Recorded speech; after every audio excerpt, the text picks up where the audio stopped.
think I'm incredibly lucky every single day of my life, and I'm grateful to be here.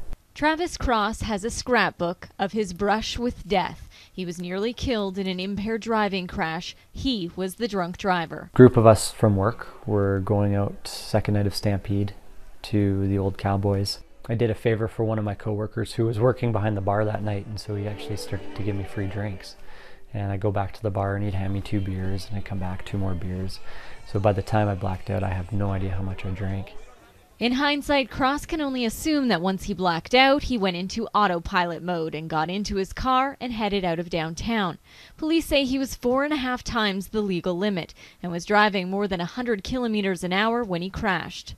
While the car was rolling, because I had the windows open, my head was actually being smashed open against the gravel parking lot every time it flipped. I remember waking up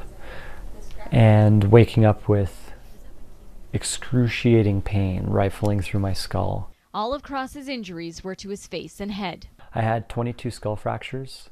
I cracked a chunk of my skull and the back of my head open to the point my brain was exposed. The fragments of bone were too small to put back together, so they put 6 titanium plates with 20 screws in my forehead, 40 staples in my head to put my head back together, and 40 stitches in my face. They really didn't think I was going to survive.